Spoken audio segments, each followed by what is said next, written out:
We are just under a week away from the 2025 NFL draft, so I figured it's about time we talk about my top 10 quarterbacks in this draft class. And if you know anything about this group, it's not great. There's a lot of guys in here who, at their best, are maybe mid-tier starters, but realistically will probably end up as backups, or maybe even in the case of some of the guys at the bottom of this list, out of the league, unfortunately. Obviously, I'm rooting for all of them to succeed. I want to make sure all these guys get their money, get their bag, get to have fun doing what they do best. But regardless, not a whole lot to talk about before this episode. We all know it's not a great class. I don't need to do much more prefacing with that.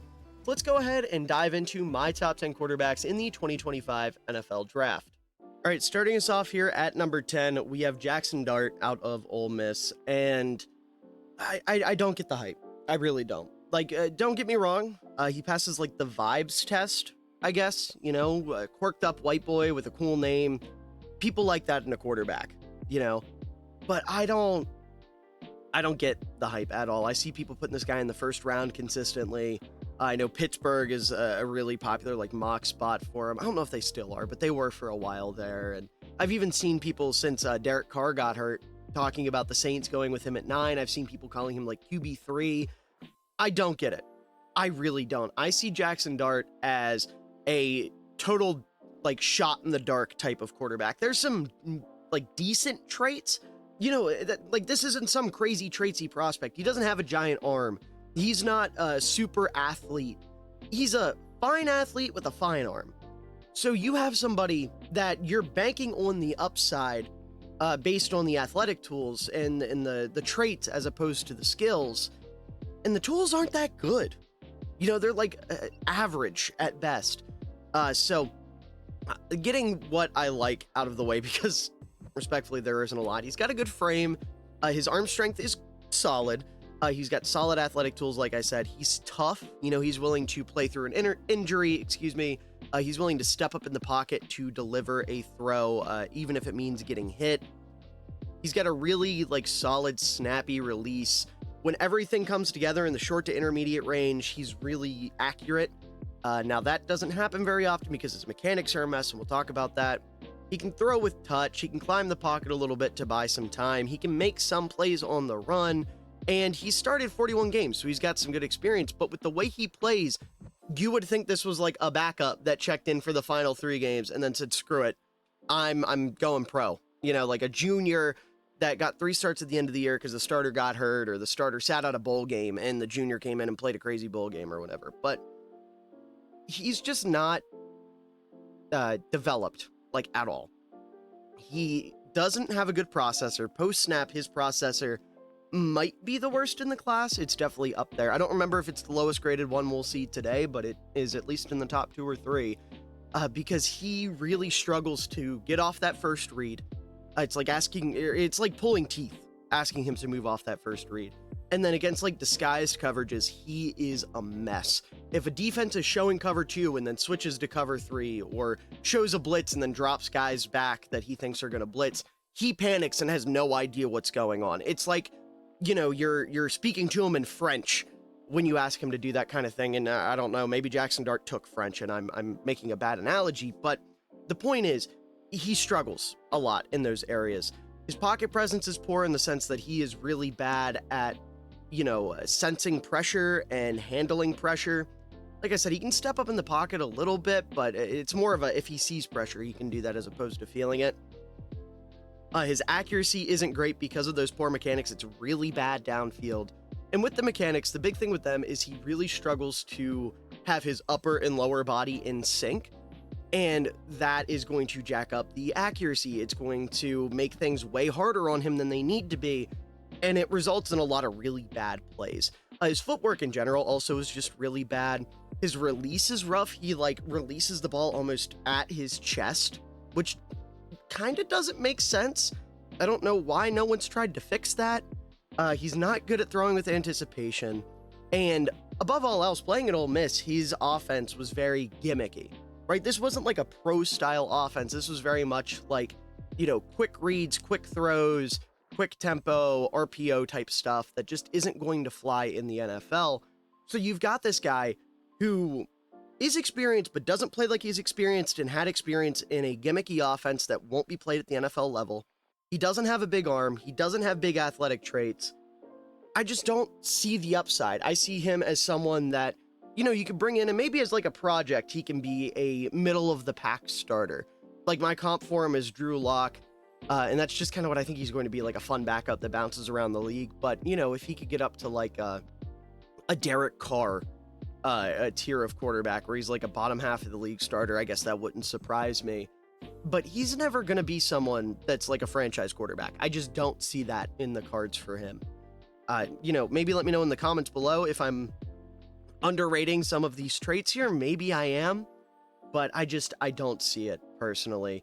So I've got Jackson Dart as my QB10 in a really not great quarterback class. So that, if nothing else, should tell you about how I feel about him. Moving on now to my QB9, we've got Quinn Uers out of Texas. And much like Jackson Dart, this is a dart throw. This is a shot in the dark, maybe you can develop him type of guy. I would not be surprised if you told me here in 3 years these two are headlining for the UFL. I also wouldn't be surprised if you told me Dart was on team number 4 as a backup and Ewers was, someone that fans were like, just give him another year, right? Like that type of young developing quarterback. But with Ewers, I like him more than Dart because I think his highs are higher and the actual traits are better. Now, he's not as quick as Dart, but his arm is better, and that matters a little bit more to me. Now, I know we are in an era where improvising and stuff is very important, but there is still a world for these pocket passer types. And if Ewers can hit his highs, then he's going to be a lot better than Dart. So, with Ewers, like I said, you take his top 10 plays, he looks like maybe the best quarterback in this class. Unfortunately, that's not consistent, but the hope is you can build towards that maybe being consistent. So the highs, the top end plays are really good. The arm talent's really good. I know it took a dip last year, but he was playing with a shoulder injury, and obviously that's going to impact the power he can put behind throws. So you look back at the 2023 tape, you look back to when he was throwing to Xavier Worthy, Adonai Mitchell, Jatavion Sanders, and all of a sudden he has a nice arm. So I'm willing to bank on that being more vindictive of what his arm will look like at the next level. You also have the toughness element for him playing through those injuries. I also really like how he plays the quick game, and more specifically how he plays the quick game in the short area of the field. I think he's very efficient there when everything comes together, and it comes together a lot more often than it does for Dart. In the medium or the intermediate areas of the field, or his medium accuracy, it's a little less consistent, but it's still solid. Downfield is where the accuracy is a problem.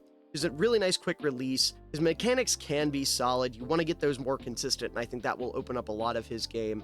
He flashes the ability to throw with anticipation. He's really good at manipulating his arm to throw at different angles.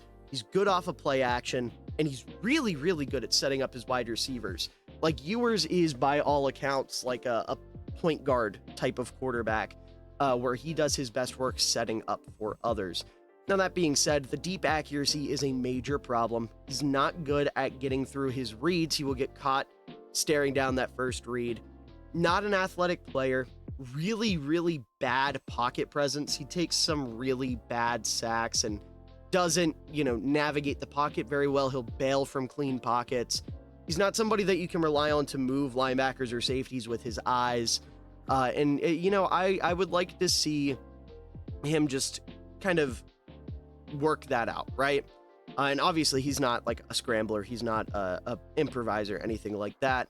Right now, he is just a straight up pocket passer. So, like I said, I'm not sold on Ewers either. I just think the highs are a little bit higher, so I like the upside a little bit more than a guy like Jackson Dart. But realistically, I don't think either one has a super bright future in the league. But, I'd love to be wrong. When I talk poorly about these players, I don't want to be right. I want them all to make millions and millions of dollars and, live the life they've always dreamed of. So I hope I'm wrong about these two young men. I say young men, they're my age. That feels gross. I'm getting old. I say it at a ripe 22. It's just weird having prospects that are my age or younger. But regardless, I like Ewers kind of, I like the ceiling that could potentially be there. If he can hit those highs, then you're talking about a Derek Carr level starter who I know has been rough in New Orleans for a little while now. But before that, when he was just kind of middle of the pack, that's kind of more what I'm referring to. But he could also be in the UFL in 2 years. So time will tell, but I am not super sold on him, just like I am not super sold on Dart. Moving on now to my QB8, we've got Max Bromer out of Minnesota, and this is the first quarterback on this list that you could convince me is going to have a decently long career in the NFL. However, with Bromer, unlike the last two quarterbacks who could maybe potentially be a starter, I don't see that being the case with Bromer. I think Bromer is pretty comfortably like your stereotypical QB2, maybe even QB3 type of player who is just a solid game manager, has a good understanding of the field, will learn the playbook quickly, and, God forbid something happens to your starter, he'll check in and just keep the offense afloat, won't put the ball in harm's way, isn't going to do anything too offensive, and can help you win a game or two while they recover, right? My comp for him, Case Keenum, that's kind of what he is at this point in his career. Although Keenum does bring the other added extra element of being like an on or in the locker room extra quarterbacks coach type thing. He did that with CJ Stroud. Now, hopefully he's going to do that with Caleb Williams.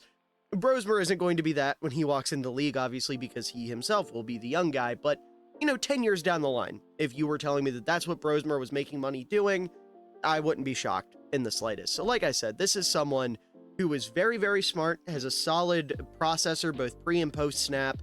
He's comfortable making adjustments at the line. He's really tough. He's willing to hang in there and take hits. His mechanics are really good. His base is great. He keeps his feet light and active. He's not like the craziest athlete in the world, but he's got a little bit of juice.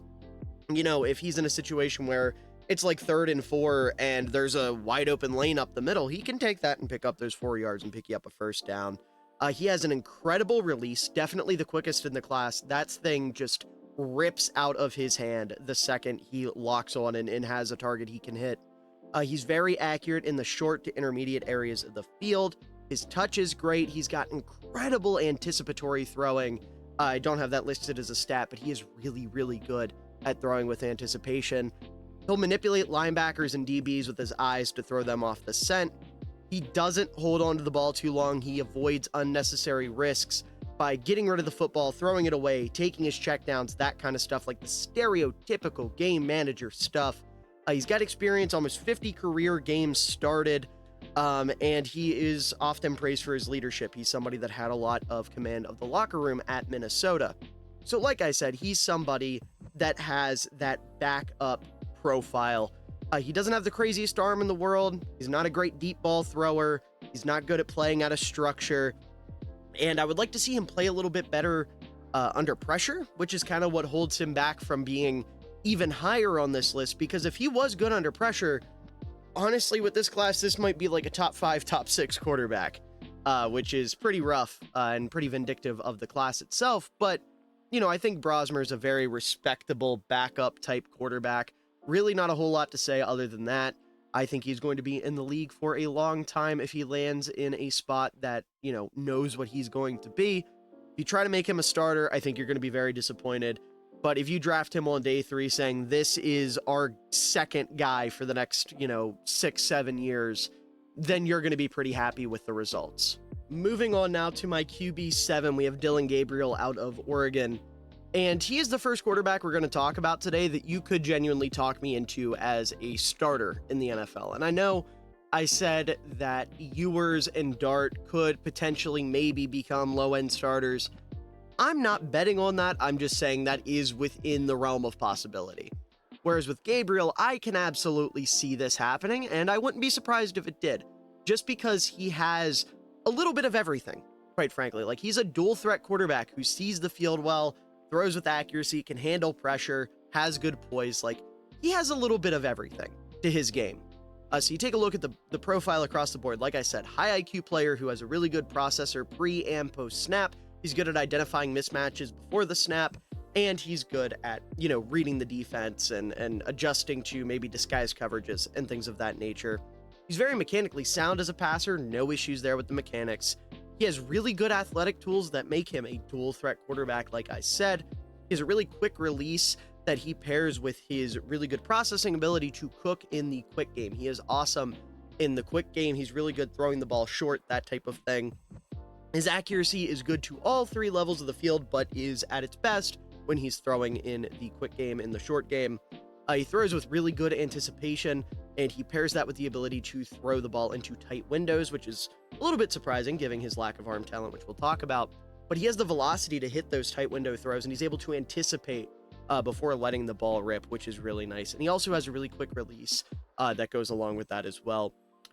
He's really good at attacking the middle of the field, more so than you would expect from a shorter quarterback. Obviously, for these little guys, it's hard for them to see over the line. Gabriel does not have that problem. He sees over the line well, he reads the field well over the middle, and he's not afraid to attack it. He also manipulates the pocket very well, with like veteran pocket presence almost. He has a good feel for pressure, doesn't take a lot of sacks, doesn't let up a lot of negative plays. He's able to step up into pressure. He's able to step away from pressure. He's able to get out and scramble if he needs to. Like, he has a lot of what you'd want. It's not perfect, and I think there will be more issues at the next level, which we'll talk about in a second. But in college, it was definitely not a problem. He's really good at handling quick pressure. So, if they send 6 and you only have 5 blocking, if someone's coming off the edge, he's good at outrunning that guy, making him miss, or just getting the ball out quickly. He's really good at avoiding negative plays, like I said. He doesn't take sacks. He throws the ball away. He's willing to take the check down. He was also very productive in college. Now, on the flip side, the arm talent is just not good. It is below average by NFL standards, which obviously is not ideal. Tua is a quarterback who has made that work, and that's part of why I see a lot of him in Dillon Gabriel's game. A lefty with a mediocre to below average arm that wins with processing, accuracy, and anticipation. Gabriel just also has a scrambler element, and I don't think he's quite as good with the processing, accuracy, or anticipation. Those are like the two big differences between him and Tua. So you have that. The arm strength is below average. The size isn't ideal. He's going to be 24 as a rookie. And then with the pocket presence, my big concern is when he gets to the next level, while it wasn't a problem in college, when he gets to the next level, he is going to struggle to step up into pressure because the defenders are going to be faster, stronger, bigger, and hit harder. So with a guy who's little like Gabriel, you have to worry about the durability concerns. If he gets banged up a couple times doing that, how willing is he going to be to do it going forward? I could be wrong, but it is definitely something that I am worried about. Also, with his pre-snap processing, while it's great, sometimes it will get him into trouble because he'll get stuck on his first read or, become obsessed with something he saw pre-snap and not move off of it. He's also a little more check down happy than you would want him to be, which obviously creates some problems in a league now where big plays are everything. He's not exactly someone who you can rely on consistently with that. And as the play goes on, his pressure awareness and his ability to handle pressure does become a little spotty. He's really good at handling that quick pressure, but as the play goes on, like second, third effort type of players who, maybe beat their man late into the rep, or someone who has contain that maybe breaks contain to come downhill, that can cause some problems for Gabriel. And also at Oregon, his offense was not exactly the most difficult thing to run. It was a very QB-friendly offense, is what I'm trying to say. So I definitely see a world where Gabriel isn't anything more than a backup, but if he is a backup, I think he can be a very good one. However, if he ends up somewhere like Miami or a team that runs a similar system, I could absolutely see him becoming a middle-of-the-pack starter. I would love to just see him go to Miami in general, back up Tua. If Tua gets hurt again, knock on wood, hope that doesn't happen. Don't want to see Tua go down. But if he does, Gabriel could step in, and maybe at that point he doesn't look back. Who knows? It's possible. Don't think it's super likely to just take Tua's job, but I do think there's a world where Gabriel can start at the next level.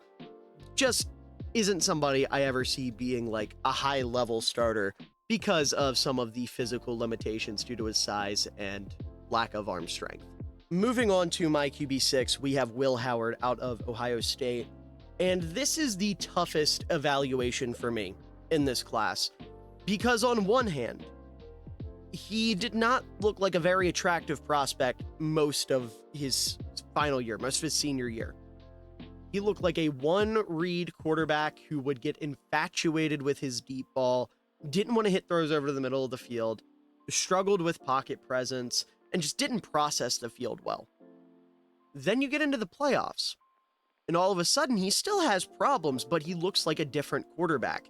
He's hitting accurate throws over the middle of the field, in the short area of the field. His moon ball was still beautiful. He could actually get out on the move and improv a little bit. His processing just seemed better.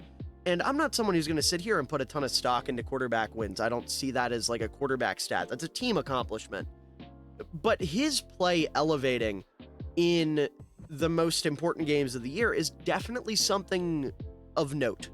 Now, you could argue maybe everyone on the team was just playing better, so his play was more of a result of his receivers stepping up or his line stepping up or whatever.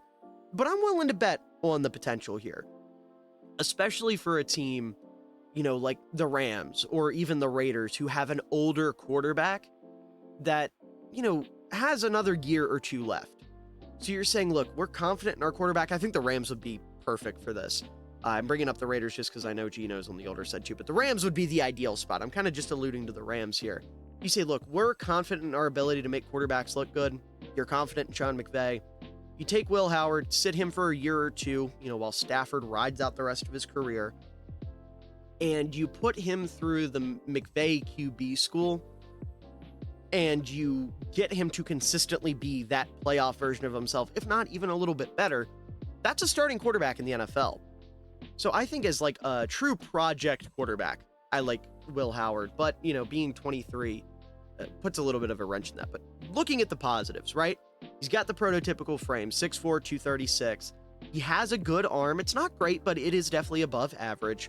He's a tough competitor who, like I said, rises to the occasion, plays better in important games, and also isn't afraid to take a hit, step into pressure to make a throw, that kind of thing. Very mechanically sound. His base is great. He's got decent athleticism. He's not, a scrambler. You're not going to confuse him for Josh Allen or Lamar Jackson, but he can make plays. He can get out, pick up 4 or 5 yards, pick up a first down for you, that type of thing. His release is really good. It's quick. It's compact. Gets that ball out with the flick of a wrist. His moon ball is one of the best things that any of the prospects in this class have to offer. Now, his deep ball isn't fully consistent. It's only a B+, but it's a beautiful moon ball. When everything comes together, it is a thing of beauty. He also possesses really good touch on throws downfield, and he can put enough heat behind them to hit some tight window throws in the short to intermediate areas of the field. He's not much of an improviser, but there are moments where he can extend plays. I'd just like to see them more often, right? If those can be more consistent, then you're cooking with gas.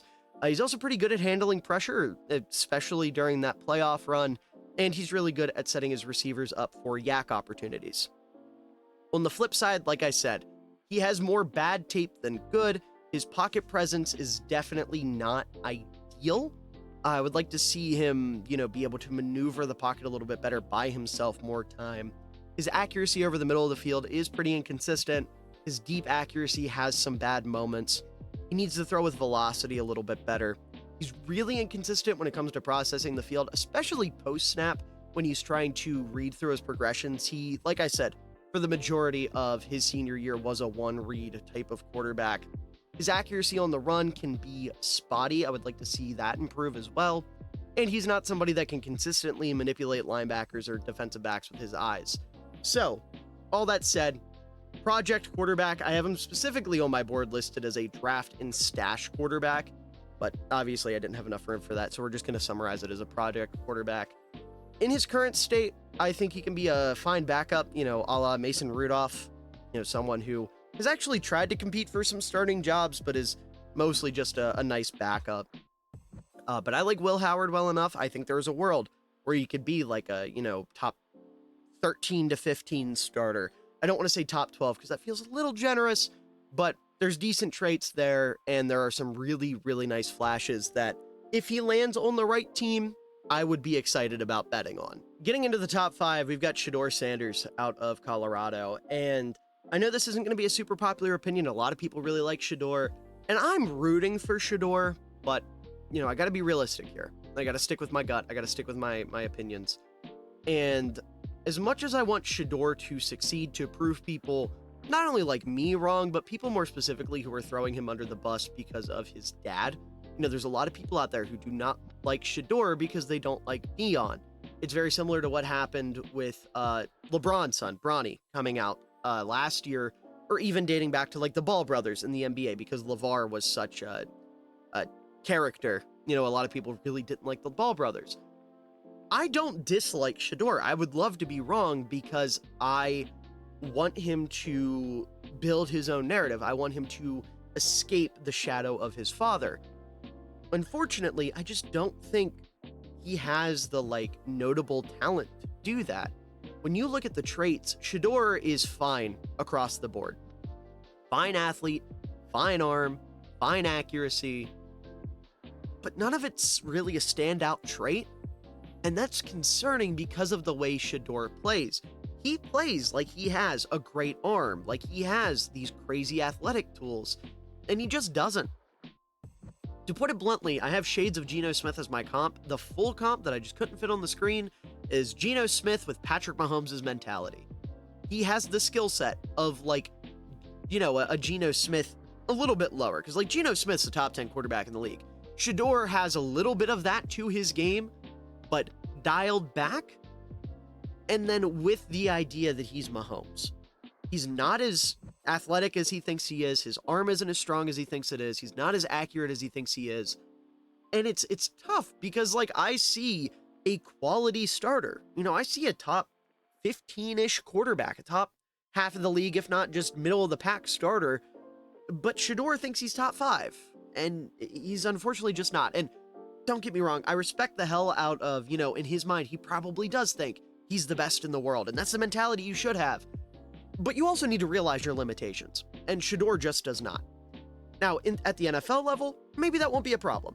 And if it's not, then I will be a lot higher on Shidor. But for now, I need to see that that's going to be the case. But getting into some of the traits that I do like, he has a better post-snap processor than his pre-snap processor. I know I have them with the same grade, and that more just comes from the fact of how he handles blitzes. But post-snap, he is good, getting through his progressions and things like that. He has a solid frame, solid arm. He's tough. Like I said, isn't afraid to step up into pressure to deliver a throw.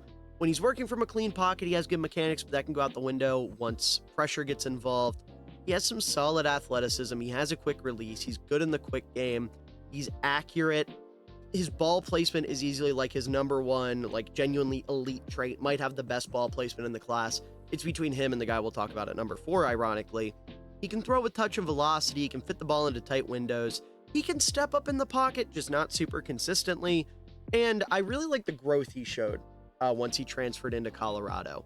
But outside of that, he takes way too many sacks, which is bad, right? That's the number one thing you can't do as a quarterback is take sacks. We look at an EPA per play metric. That gets graded worse than just turning the ball over. So while Shidor honestly doesn't turn the ball over a whole lot, the sacks are damning. That needs to improve. He needs to get the ball out quicker. He needs to work on throwing with anticipation more often. He's really bad when it comes to drifting too deep into the pocket, and he'll get himself in bad situations, which makes those sacks he takes worse. So it'd be one thing if he was taking a 3, 4, 5 yard sacks. He's taking 8, 9, sometimes 10 yard sacks. That's obviously not ideal. And again, the mindset with the talent just don't match up. I have more so in the notes that he's a gunslinger with Geno Smith's talent level, like a diet Geno Smith. I guess you could also put it that way. I feel like I'm being so harsh on Shidor, but I do think he can be a fine starter. In a class where it's not great, honestly, 2 of the guys I have ahead of him are my guys that I'm just higher on than the consensus. But I think Geno can be fine. He'll go on, probably honestly, he'll go in the first round. And I think that's a reach. I don't think he's worth a first round pick. But if he went in the second round and went to a team who has, some solid infrastructure in place, or at least isn't Cleveland or New York, then I could be talked into Shidor being a good NFL quarterback. And honestly, I think he will be regardless. It's just the ceiling isn't super high, and I need someone to coach the more negative aspects of his game out of him. But otherwise, I like Shidor. I want him to succeed. I want to be wrong. I just have more questions than answers as it stands right now before the draft. And that's what's unfortunately holding him back for me. Coming in at number 4, we have Kyle McCord out of Syracuse. And I will be honest, a big reason why I like McCord so much is because he is in the same vein of 2 quarterbacks I have liked in the past that so far have worked out pretty well. And that is Brock Purdy and Bo Nix. For some reason, I always find this true pocket passer with bad mechanics that I just fall in love with. It happened with Bo Nix last year, and I admittedly didn't like Purdy as much, but I enjoyed Purdy's film, and I thought he was a fun player. So really, I guess you could say more. This is going off of me liking Bo Nix last year. But McCord is a very similar player, and he's 2 years younger than Bo Nix was coming out.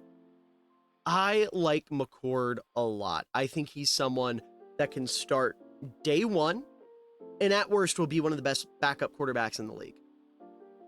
So you take a look at some of the strengths here. Very high IQ players. Pre and post snap processors are awesome. He has the frame you want to see. He has an above average arm. He's not going to wow you or blow you away with his arm, but it's good. He's another guy who's really tough, willing to hang in the pocket, take a hit if he needs to. He reads and attacks really well in the quick game and in the short areas of the field with little to no errors. He's accurate in the short to intermediate ranges from a clean pocket. His ball placement is easily the most attractive part of his game, and like I said, it's between him and Shidor for the best ball placement in the class. He's really good at throwing with anticipation. He can throw with touch. He's willing to play aggressive and test tight windows, and he's really good at hitting them. He keeps his eyes downfield when under pressure. He doesn't panic. He has really good poise against unblocked pressure, and he can either drift away from it to buy himself time, or he's really good. This is his standout trait other than the ball placement, is his ability to replace pressure. So as a quarterback, you're told if they send a linebacker, at you and you're running, say, slants, you throw where that linebacker vacated, that slant's going to be open, or you have a hitch, or just something that's going to be where that blitzer was, but now that they're coming downhill, they can't guard it. McCord is the best in the class at replacing the blitz under pressure, which is a very, very good trait to have.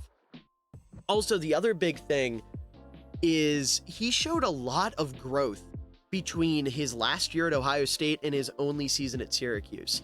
Honestly, I would probably have a first-round grade on him if he went back and did what he did last year again, but considering it was a one-year thing, you're more banking on him growing and continuing to do it as opposed to knowing he'll do it again.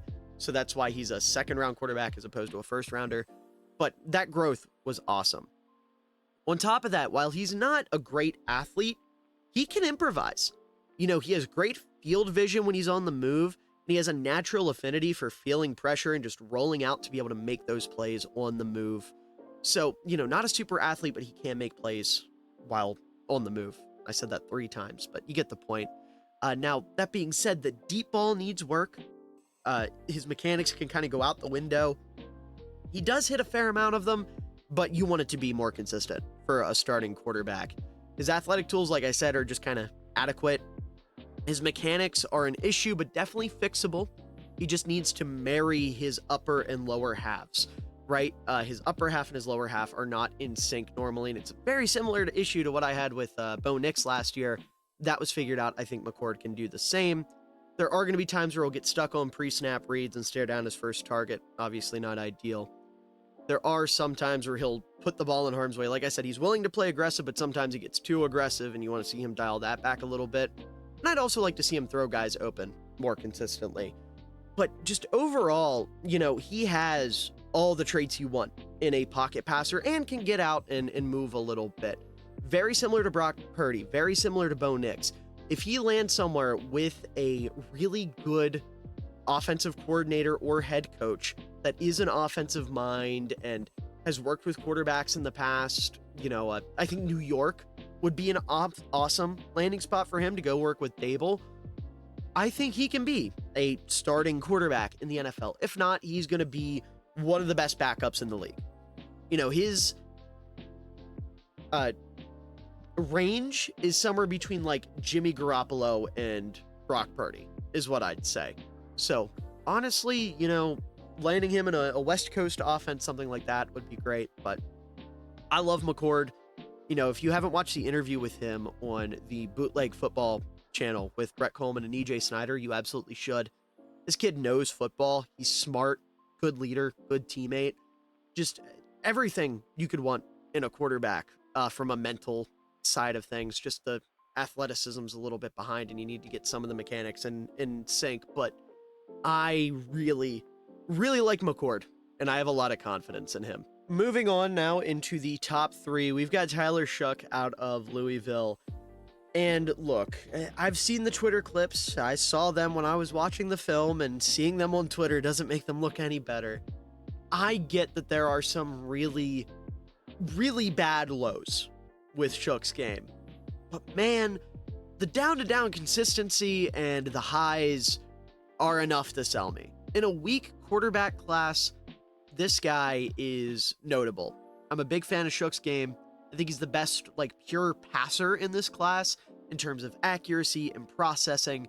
No one in this class is as good as him. So we take a look at some of the other strengths here. Like I said, very high IQ player, processes the field well pre and post snap. He had full control of the offense at the line in Louisville, which is very notable to me. You know, that's not something you see quarterbacks get every day. It's one of the reasons why I was high on Bo Nix last year. And Bo Nix, ironically, was sitting in this spot as my QB3. That might have aged poorly because I was a little bit lower on Jaden Daniels, but I digress. Shuck had that control at the line and looked very comfortable and very commanding while having that kind of permission. He's got the frame you want to see. He's got really good arm strength. He can hit pretty much any throw on the field, so there's nothing that's going to be out of range for him. He's a tough, resilient player who can still step up into pocket and isn't afraid to take a hit despite the laundry list of injuries that we'll talk about. He has the best mechanics in this class, in my opinion. He has really sneaky athletic tools to keep defenses on edge.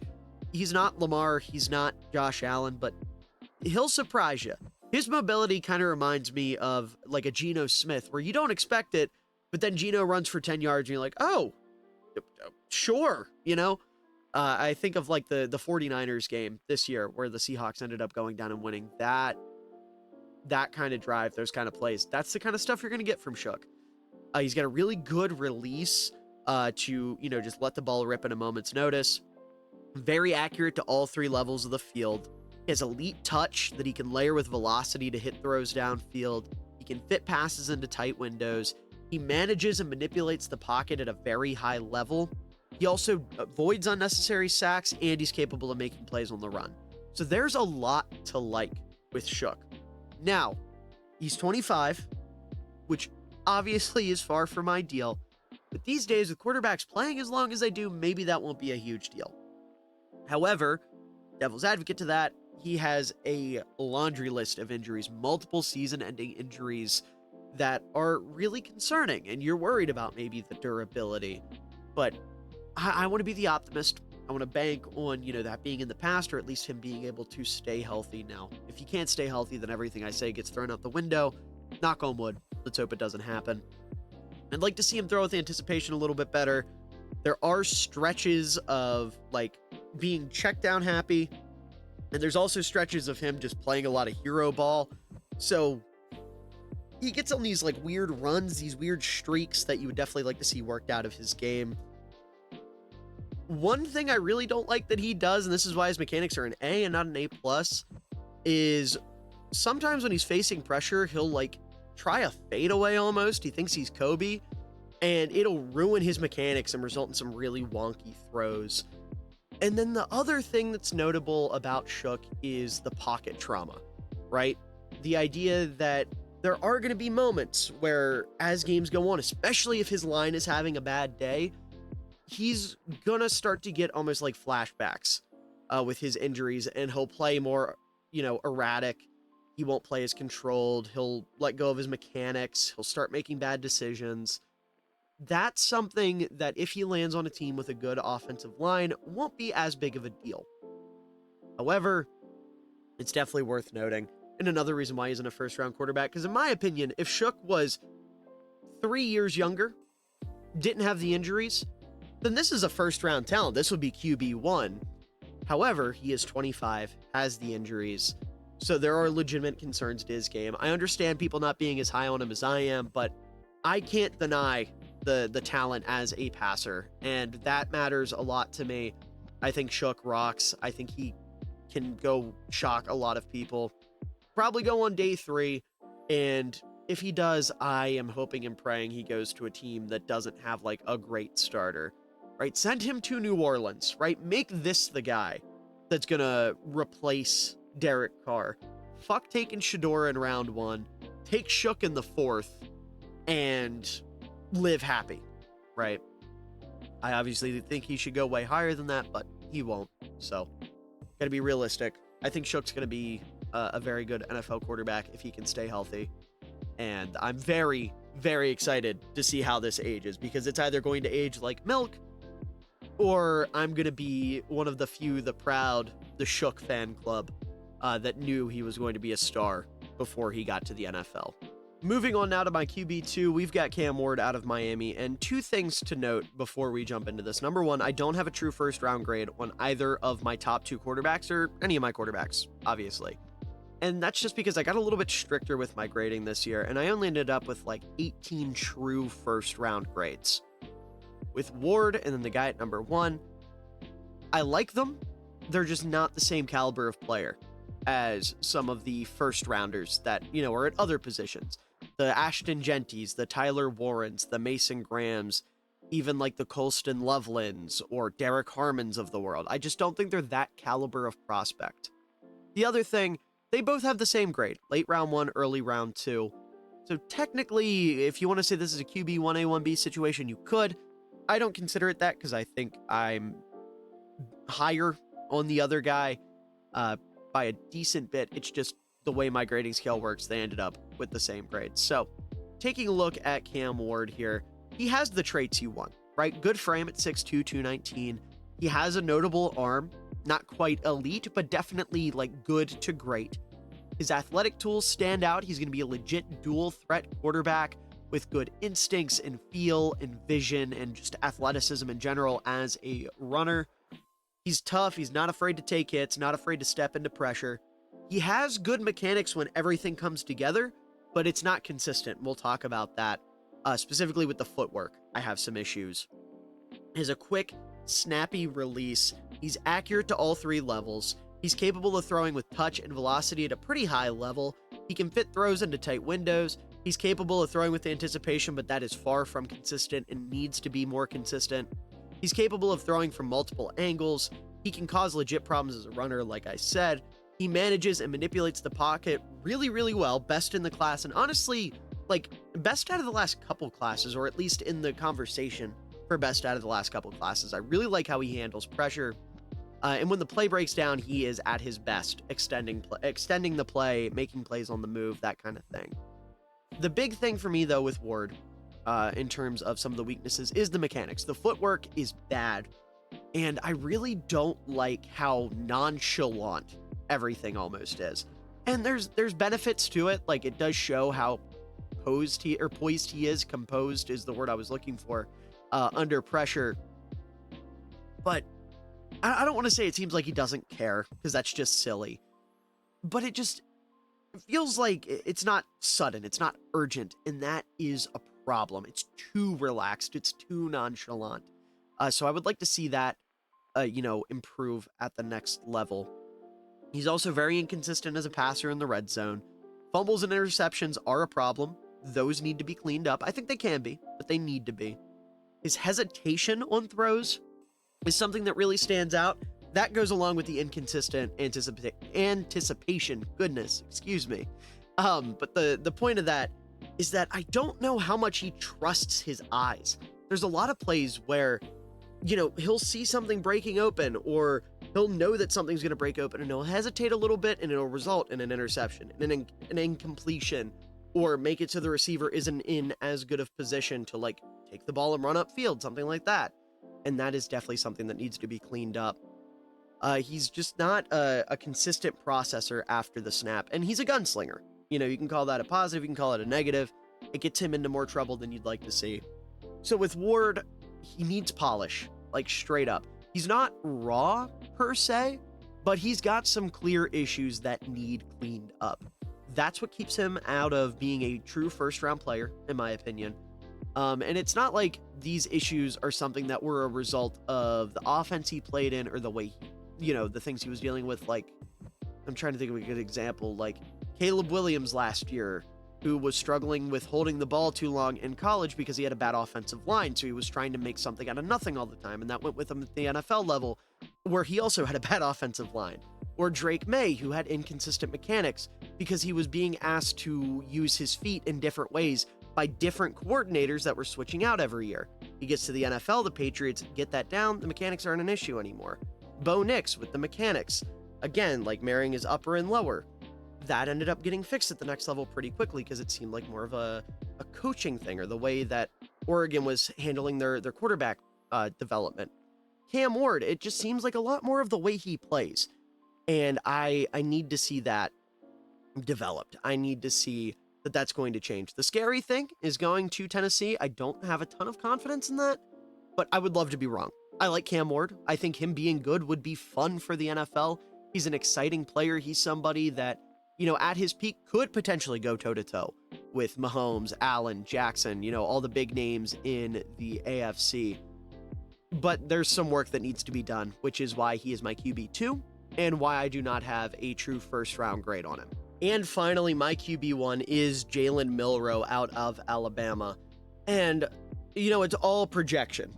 It's all based on upside, but damn it if I'm not enticed. The athleticism and the arm talent are undeniable. So let's go ahead, roll through the strengths here real quick.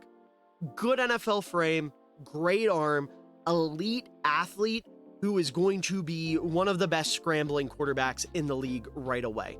He has a very quick release. He can get the ball out in a moment's notice. His flashes of accuracy are super exciting, hence why the accuracy is like a B-. He can throw a beautiful deep ball. In 2023, it looked really good. There are times where he can layer touch with velocity downfield. He throws with really good velocity in general. As a runner, he is legitimately lethal with great vision, elusiveness, and creativity. But the thing that stands out to me the most is you look at this guy, you look at this profile, you're assuming all running, big arm, no passing. Milroe has legitimate feel for pressure and is actually pretty damn solid in the pocket. His ability to, run away from pressure or step up against pressure shocked the hell out of me. He has legitimate pocket presence and he has an internal clock.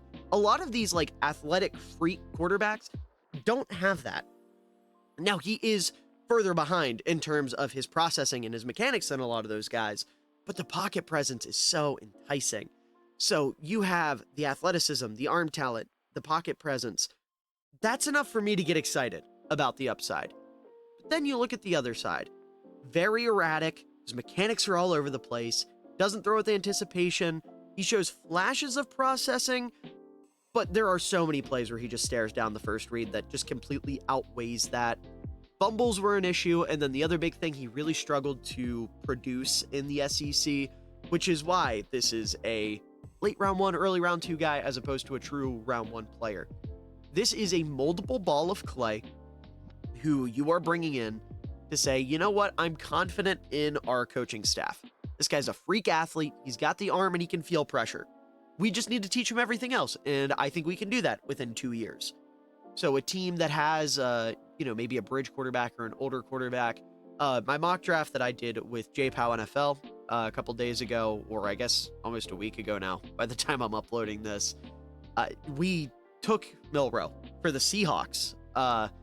And I love that spot. The more I think about it, I love that spot. Because listen, Sam Darnold looked good for about 3/4 of a season and then fell apart at the end in the playoffs. The Darnold is someone you think you can rely on for a year or two to keep your team relevant and to more importantly help your coach and GM keep their job. And then Milroe can take over for him because the Seahawks loved Anthony Richardson when he was coming out. Then I think that pick makes a ton of sense.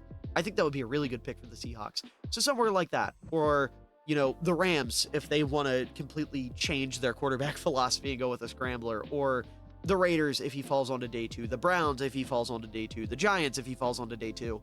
One of these teams that can develop. I guess not so much the Browns. Yeah, definitely not the Browns. But like the Giants with Brian Dable, I could get behind. The Raiders with Pete Carroll and knowing that Geno Smith is older. The Rams, like I already said. Even like Atlanta, if they don't love Michael Penix, which I don't know how that is. And I'm not going to write off Michael Penix just yet. He looked good in a couple games. But point is, if you have a quarterback for a year or two and you want to go for some upside, then I love Jalen Milroe. He is my favorite quarterback in this class. And the other thing too, and I feel weird bringing this up because there's usually a negative connotation with it, but I'm bringing it up as like a last-ditch effort. If you're in the final year of Milroe's contract and you have determined that he is not going to be a quarterback for you, if he is just not working at all, if he has shown no progression, then he can play running back. He's got the frame, he's got the elusiveness, the vision, all that kind of stuff. I don't think that's what Milroe should be at the next level. I am all in on Milroe, the quarterback. This isn't me doing my best Bill Polian impression and saying Lamar should switch to wide receiver.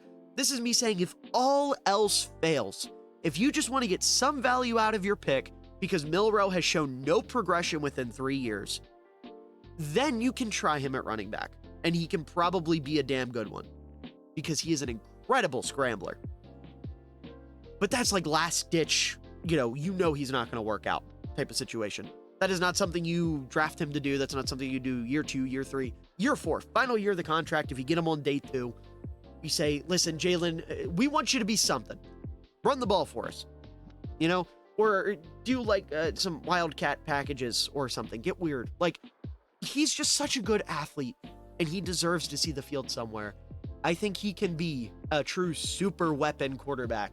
I know I said all these things about Anthony Richardson a couple years ago. I wasn't really doing YouTube as strongly when he was coming out, or as often rather.